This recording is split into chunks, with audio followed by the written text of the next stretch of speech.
আমরা journey start করলাম 8:30 in the morning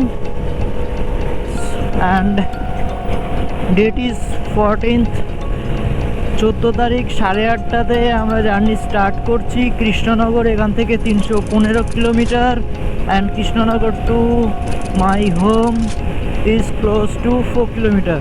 so near about 320 kilometre ride করব। আর weather যদি এইরকমই থাকে তাহলে একটু বেশি টাইম লাগবে, বাট ওয়েদারটা যদি একটু ক্লিয়ার হয় তাহলে হার্ডলি 5-5.5 ঘন্টা লাগা উচিত যদি কোনো ট্রাফিক জ্যাম না থাকে। So today is day 6 and আমরা now we are way to our home town Krishnanagar Nadia. And কাল আমরা উত্তর শিলিগুড়ি কিষানগঞ্জ ক্রস করে একটু এগিয়ে আসি অ্যান্ড উত্তর দিনাজপুরে কাছাকাছি একটা হোটেলে ছিলাম।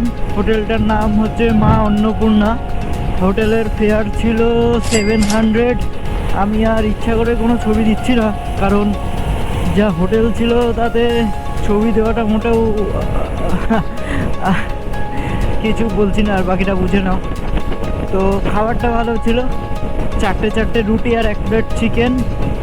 1 প্লেট চিকেনে 5টা চিকেন ছিল। তো আমরা যেহেতু দুজন ছিলাম বলেছিলাম আর 1 পিস চিকেন দিয়ে দিতে, তো 6 পিস চিকেন আর 8টা রুটি, 2 বোতল জল, 2টো কোল্ড ড্রিঙ্কস, 340 টাকা।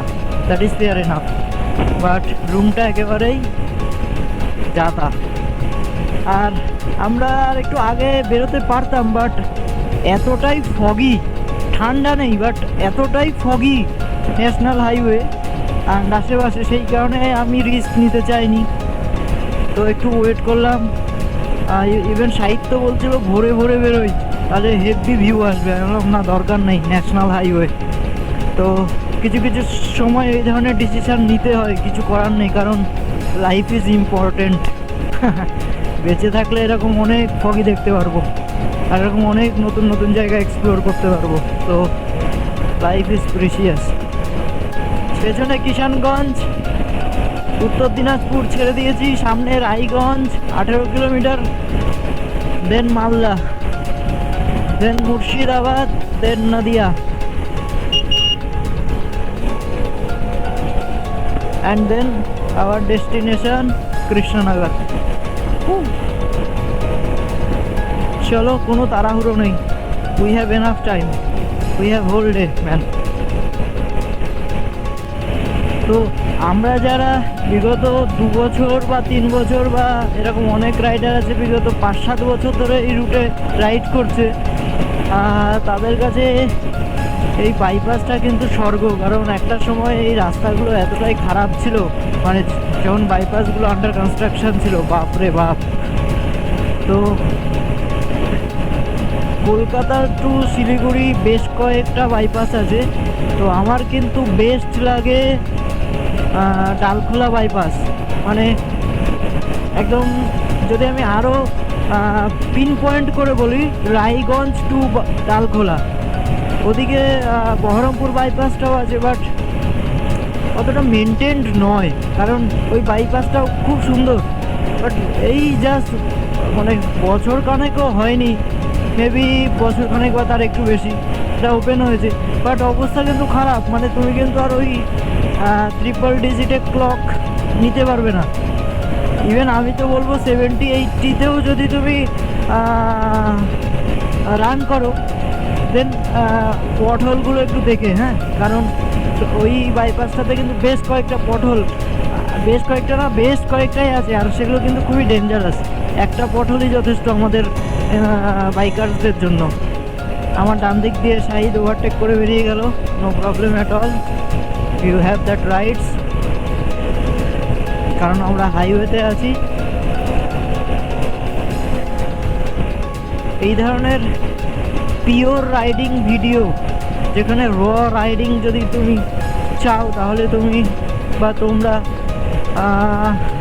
এই চ্যানেলটা সাবস্ক্রাইব করতেই পারো। Hope so day by day এই চ্যানেলটা আরও আরও বেটার, আরও বেশি ম্যাচিওর হবে, কারণ আমি সবেই শুরু করেছি, অ্যাকচুয়ালি চ্যানেলটা সবে শুরু করেছি ভিডিও ছাড়া, বাট আমার কাছে কন্টেন্ট, চলো চলো চলো,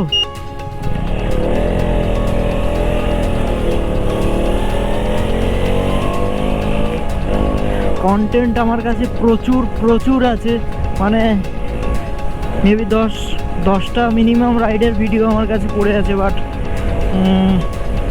আমি অতটাও প্রো নই এডিটিংসে, তো সেই জন্য আমার ভিডিও ছাড়াও হয় না। চেষ্টা করব এই রাইড থেকে কন্টিনিউ করার, এপিসোড ওয়াইজ ভিডিওগুলো ছাড়ার, কারণ যদি আমি ভিডিও কন্টিনিউ নাই করি তাহলে কাউকে সাবস্ক্রাইব,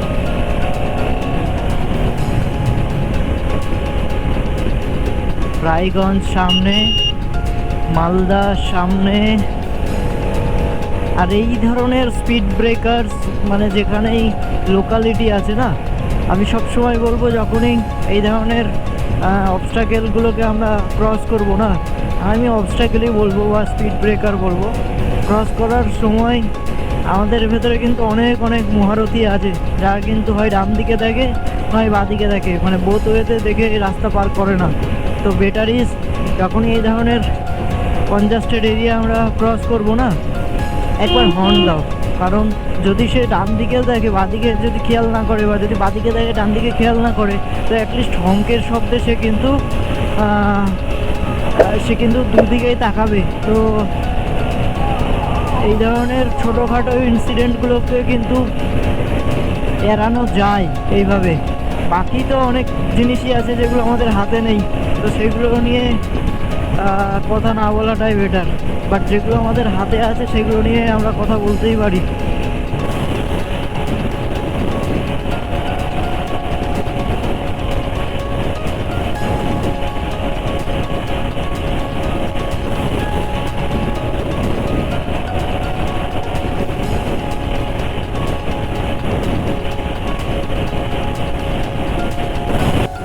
এটা কিন্তু 125 সিসি ডিউক, হ্যাঁ, এটা কিন্তু মাথায় রাখবে। আর আমি কিন্তু এখন 116, 117, 118,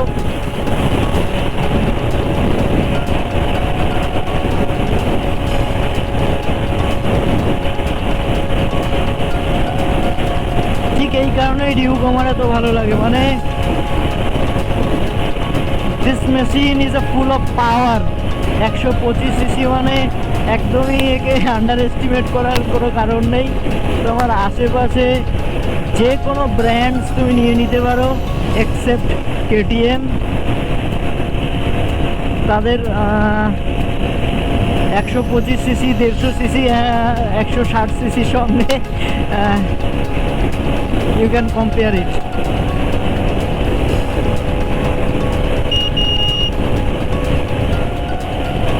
বিপদকালীন সাহায্যকারী নাম্বার 1033।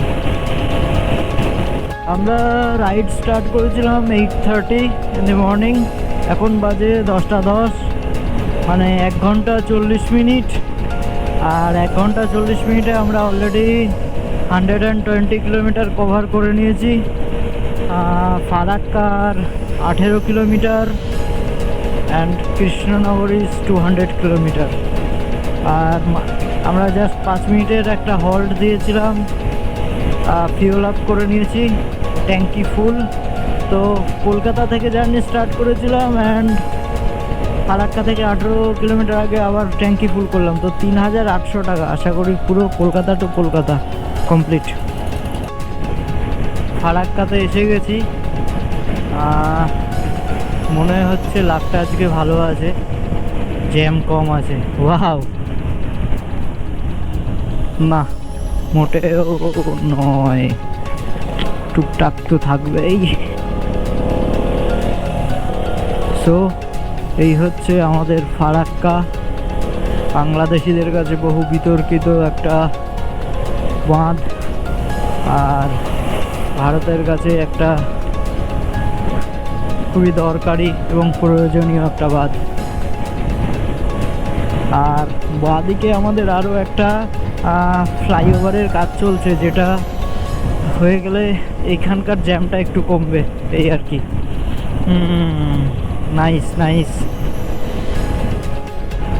যখনই মোটরসাইকেলের লাগেজ, হেলমেটস অ্যান্ড ক্যামেরাস দেখে, এরকম অনেক মানুষ আছে যাদের ভেতরে অ্যাকচুয়ালি এই কিরাটা আছে রাইড করার, বাট বিভিন্ন কারণে হয়ে ওঠে না, তো তারা জিজ্ঞাসা করে।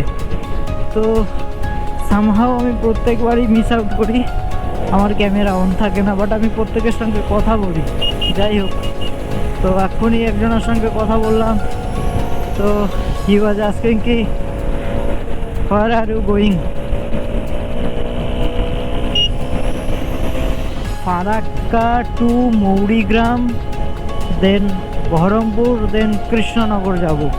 তো এই যে রুটটাতে আছি, সামনে আমাদের পড়বে মৌরিগ্রাম।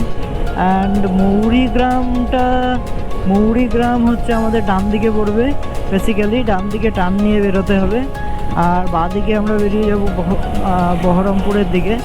হ্যাঁ, তো যেটা বলতে চাইছিলাম যে এই মৌরিগ্রাম কিন্তু ফিউচারে কানেক্ট করবে খড়গপুরকে ভায়া 4 লেন। সেই প্রজেক্ট কিন্তু অলরেডি পাস হয়ে গেছে, জাস্ট কাজ শুরু হওয়া বাকি, বহরমপুর বাইপাস।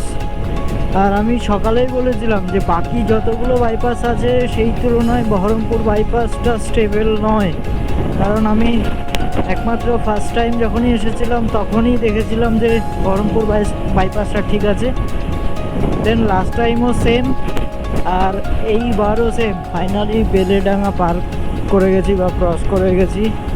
এই হচ্ছে সেই জায়গা, সেই পাখি, আর আমার অপোজিটের সেই রিপেয়ারিংয়ের দাদা, যে 9 তারিখে আমার রাইডিংয়ের স্টার্টিংয়ের ফার্স্ট ডেতে পেছনের চাকার একটা বিয়ারিং চেঞ্জ করেছিল, অ্যান্ড টিল দেন গাড়ি একদম স্মুথলি অপারেট করছে। বেসিক্যালি আমাদের এতক্ষণ ঘরে পৌঁছে যাওয়ার কথা ছিল, বাট আবারও সাইজের বাইকে একটু প্রবলেম হচ্ছিল, তো আমরা দাঁড়াই। আর মাত্র 10-15 কিলোমিটার্স আছে কৃষ্ণনগর, তো আমি ব্লগটা এখানেই ক্লোজ করব। 4:18 বাজে, আর কৃষ্ণনগর 20 কিলোমিটার দূর আছে।